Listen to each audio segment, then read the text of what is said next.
If you've ever wondered how some of the seriously crazy rich Asians went all out on their wedding parties, you've arrived at the correct place.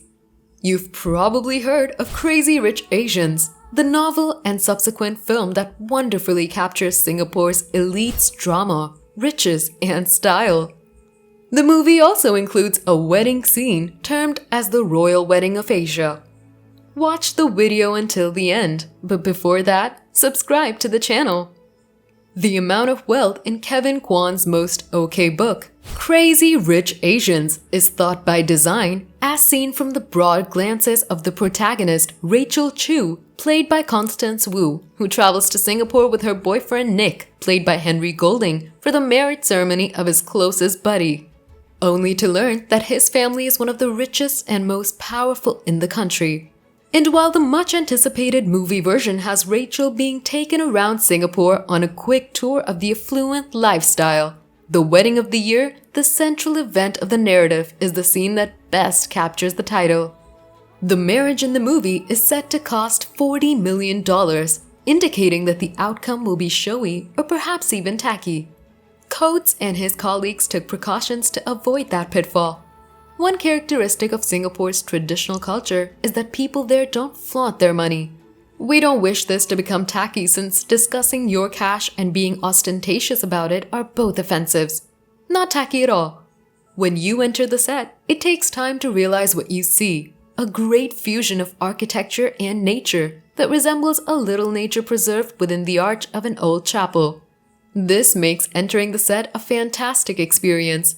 The set's creativity comes from a natural, lush outdoor-indoor motif instead of showy decoration.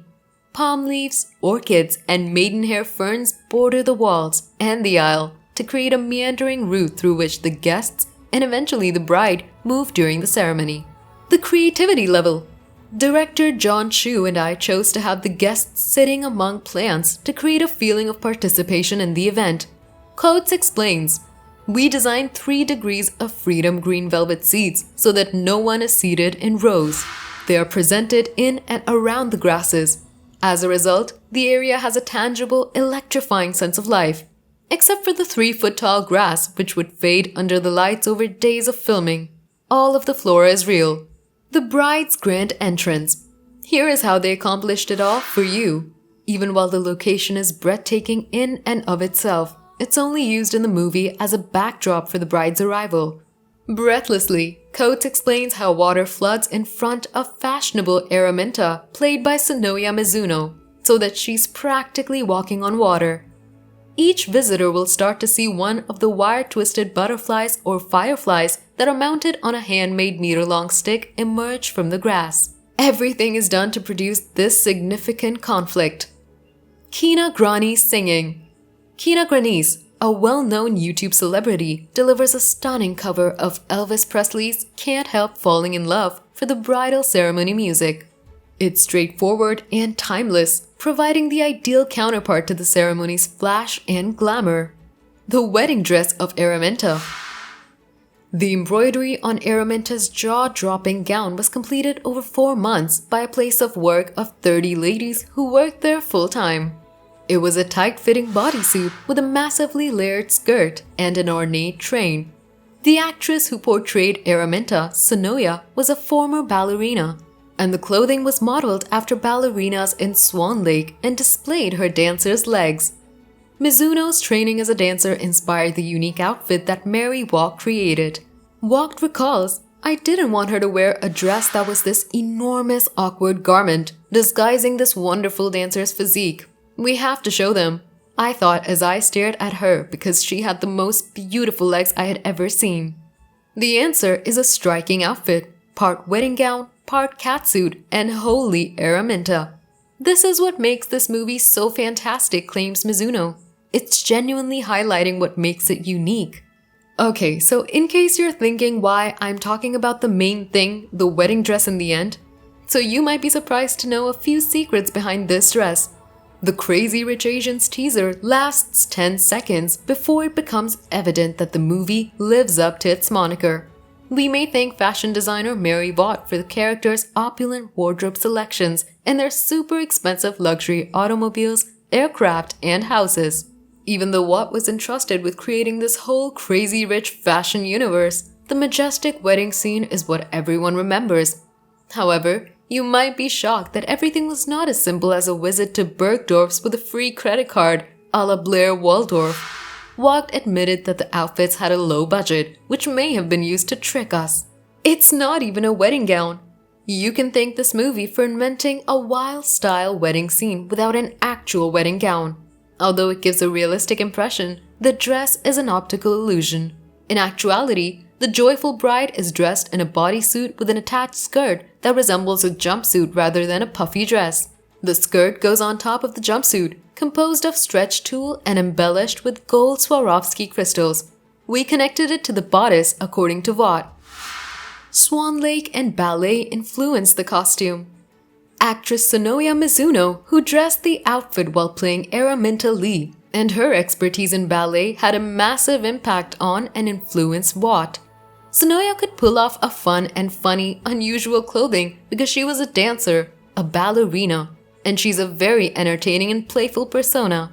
She has little performer's legs, is incredibly fluid, and walks with grace, said Watt. Without shoes, Mizuno made her way down the aisle. The thought of wearing wedding shoes was bleak because Mizuno had to walk through the water during the wedding moment figuratively. "Are you going to be walking barefoot?" I questioned.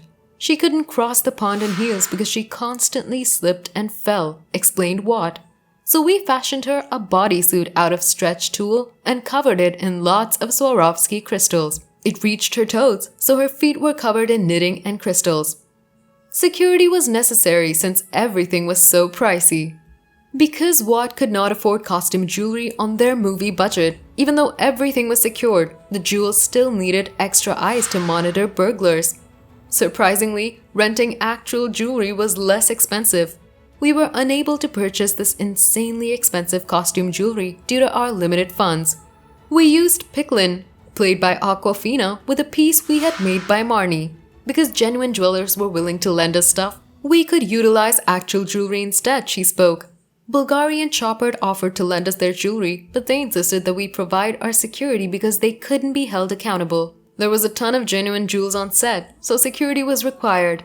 They had to insure everything, including the outfits, some of which cost as much as $20,000. The companies were from different designers, so they had to do the same. They would be in grave danger if anything happened to those outfits. However, not all of the items were purchased because of the poor movie wardrobe budget. Although the movie appears rich, you would still not know it from the images because the budget didn't match that.